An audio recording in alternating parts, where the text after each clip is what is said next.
Welcome back to my kitchen, Real Women of Philadelphia.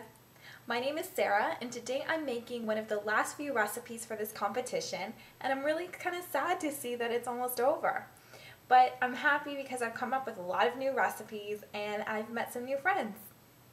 So the recipe that I'm going to do today is really actually, when I thought about it, quite similar to the trifle that Anna showed us this week. It's definitely not a trifle, it's actually a chocolate tart, but when I thought about it, all the ingredients are the same. I'm making a chocolate and Philly infused pudding. Then I'm also using strawberries. I'm also using whipped cream, and instead of the pound cake that Anna used this week, I'm using frozen puff pastry to make into tart shells. So it's almost like it's a reinvented and deconstructed version of her trifle. So I'm calling it my Philly chocolate tart, and I hope that you enjoy. So I have my frozen puff pastry in a sheet, and it's just a frosting on the counter. That should take about 20, maybe 30 minutes, and during that time I'm going to make my chocolate and Philly infused pudding. So now it's time to start the star of my dessert, the Philly chocolate pudding. That's going to be the main part of my Philly chocolate tarts.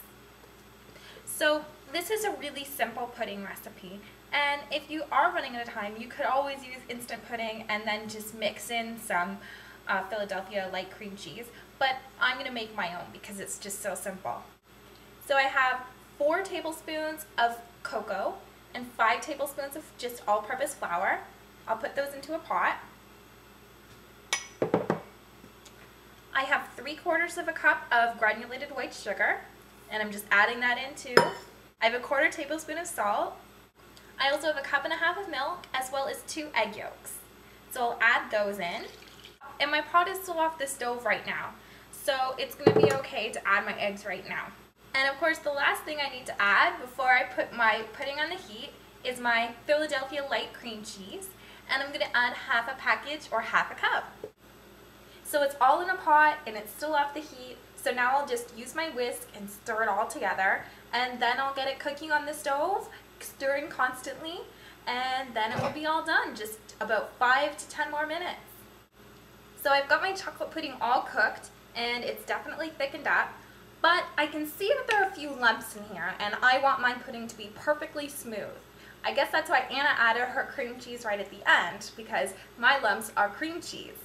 So what I'm just going to do to fix this is to take my beaters and just whip it up a little bit, and then I'll use them to whip up my whipped cream. So I'll do that, get it into the fridge, and then I'll get my puff pastry, which is defrosted, into the oven. So my puff pastry is defrosted, and I've rolled it out a little bit more and cut it into 12 sections.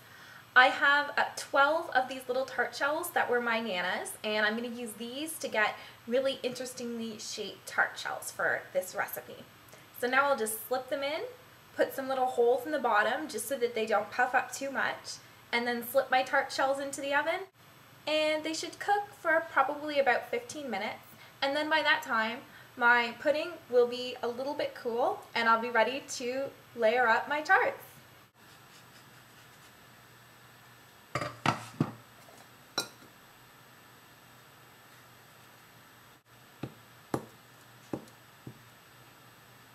Poking the holes in the bottom of my tart shells will really make sure that I have enough room to add all the chocolate Philly pudding that I want.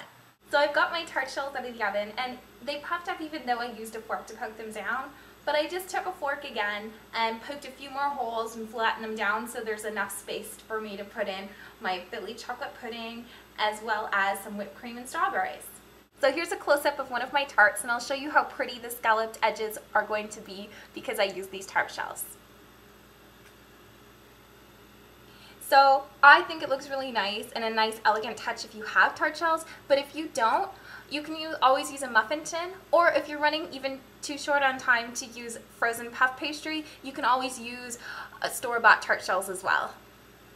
So my Philly chocolate pudding can come out of the fridge now, and I can just start layering up my little tarts.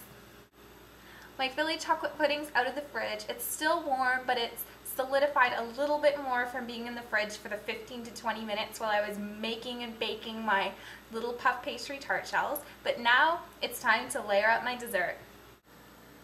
So So I'll take one of my tart shells out of the little container, top it with a big dollop of my chocolate Philly pudding,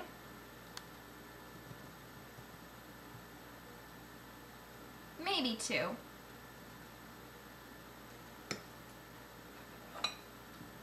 And put on the side a little bit of whipped cream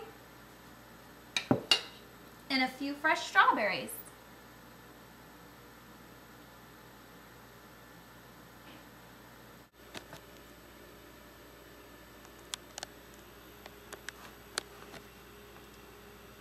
So there you have it, my Philly chocolate tarts using the same type of ingredients that Anna used in her trifle this week, but with a totally different outcome.